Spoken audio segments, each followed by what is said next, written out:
नमस्कार, बहुत स्वागत है आपका।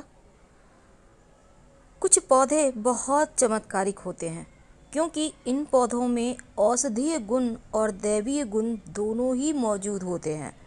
वास्तुशास्त्र में कई ऐसे पौधों के बारे में जिक्र किया गया है जो व्यक्ति के किस्मत को चमकाने में मदद करता है और इन्हीं में से एक पौधा है अपामार्ग का पौधा, जिसे हम चिरचिट्टा या चिरचिटा या चिड़चिड़ा भी कहते हैं। आपने अक्सर कहीं पर आसपास कहीं भी आपको ये पौधा मिल जाएगा, जाते आते रोड साइड या खेतों में कहीं भी झाड़ जंगल में उगाता है। पहचान ये है कि इस पौधे में जो फल होते हैं वो कपड़ों से चिपक जाते हैं। हर व्यक्ति की चाहत होती है कि उसके जीवन में सभी भौतिक सुख मिले, मेहनत भी करता है, लेकिन कई बार भाग्य का साथ नहीं मिलता। आप लाख प्रयास कर लें पर मिलेगा ही नहीं। तो अपामार्ग के पौधे की जड़ के आप उपाय कर सकते हैं, जिससे आपकी जो धन की मुश्किलें हैं वो समाप्त होगा और माँ लक्ष्मी की कृपा भी बरसेगी। तो चलिए, आज हम आपको 2 महाप्रयोग बताएंगे और एक ऐसा प्रयोग जिससे संतान प्राप्ति होती है। देखिए, जो अपामार्ग का पौधा होता है ना, अगर इसकी टहनी से आप रोज दातुन करें तो वाक सिद्धि होती है। यानी आप जो बोलेंगे वो सच होने लगेगा। धीरे धीरे आप जो कहेंगे वही सच होगा। तो वाक सिद्धि हो जाती है अपामार्ग के टहनी से अगर आप रोज दातुन करें तो। देखिए, अपामार्ग की जड़ को वैसे तो लाने का विधान है किसी भी रवि पुष्य या आप जैसे गुरु पुष्य नक्षत्र में ला सकते हैं, ये आम है। लेकिन अगहन के महीने की पूर्णिमा को अगर लाया जाए तो इसके विशेष फल होते हैं। माना जाता है अगहन माह के पूर्णिमा के दिन अपामार्ग की जड़ अगर आप मंत्र से अभिमंत्रित करके बाह में बांध लें तो बड़ी से बड़ी समस्या दूर हो जाती है। अब मंत्र कौन सा पढ़ेंगे? आप अपने गुरु मंत्र को पढ़ सकते हैं, नमः शिवाय भी पढ़ सकते हैं, कोई इससे आपको लाभ तो होना ही है। लेकिन घर में सुख समृद्धि के लिए माना जाता है आप अपामार्ग, जिसको हम चिरचिट्टा कहते हैं, इसको लगा सकते हैं।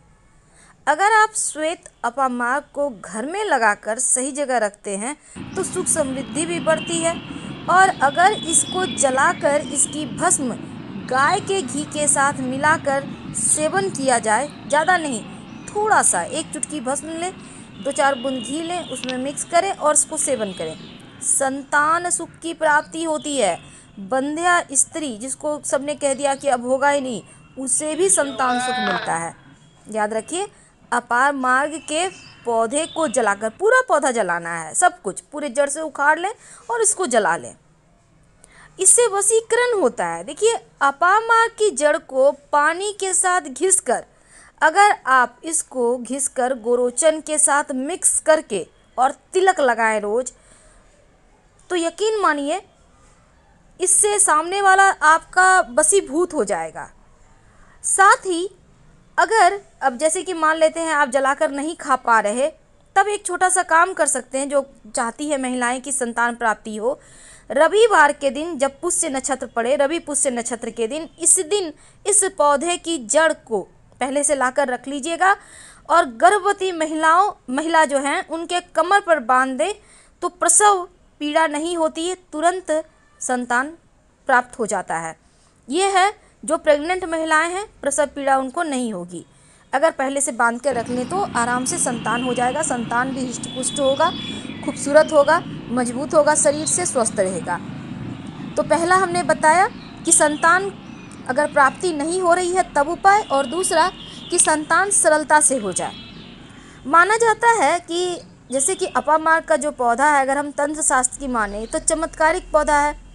ठंड के मौसम में फलता फूलता है और घर में किसी को अगर नज़र बार बार लग जाती है, आपके घर में बड़े बुजुर्ग हैं, बच्चे हैं, अक्सर बीमार रहते हैं, होता है ना कई बार कि नज़र बहुत जल्दी जल्दी लगता है, तब नज़र से दोष से बाहर निकलने के लिए, किसी की नज़र ना लगे, या आपके घर में किसी का विवाह तय नहीं हो रहा, विवाह तय होता है तो टूट जाता है, तब आप अपामार्ग की जड़ को ले आइए। रवि पुष्य नक्षत्र में शनिवार के दिन पहले निमंत्रण दीजिएगा, एक सुपारी, एक सिक्का और जल लेकर जाएं। पेड़ में आप जल अर्पित करें, सुपारी और सिक्का है पेड़ के पास रख दें, उनसे प्रार्थना करें कल हम आपको लेने आएंगे विवाह की अड़चनों को समाप्त करने के लिए। और फिर रवि पुष्य नक्षत्र के दिन जाइए, अपार मार्ग की जड़ को थोड़ा सा वहाँ से उठाकर ले आइए और अपनी दाहिनी भुजा में धारण करें। ऐसा करने से आप एक तो नज़र नहीं लगेगा, अगर विवाह टूट रहा है, कोई ग्रह की दोष है, वो समाप्त हो जाएगी। और इसको धारण करके रखना है। इसके बाद जब आपको लगे कि विवाह आपका तय हो गया या फिर आपको लगे कि हाँ आप सब कुछ ठीक है, तो 1 साल बाद आप इसको चेंज कर ले, या विवाह तय हो गया तो इसको आप मिट्टी में दबा दीजिएगा निकाल कर। अब देखिए कभी कभी क्या होता है, अन्न धन की बहुत मुश्किल आती है, तब ऐसे में नवरात्रि के किसी भी दिन या दीपावली के दिन अपार मार्ग के पौधे की जड़ लाकर अगर तिजोरी में रखें तो अन्न और धन की प्राप्ति होती है। याद रखिए, अन्न धन। और रवि पुष्य योग में अगर अपार मार्ग की जड़ को जलाकर उसका काजल बना लें और फिर आँखों में लगाएं तो माना जाता है, तंत्र शास्त्र में ऐसा वर्णन आता है कि जमीन में दबा हुआ धन दिखाई देता है, घर से नकारात्मक शक्तियाँ भी दूर होती है। तो अपार मार्ग के बहुत सारे फ़ायदे हैं। हम आपसे विदा लेते हैं, फिर मिलेंगे बहुत सारे टॉपिक के साथ। हर हर महादेव। धन्यवाद।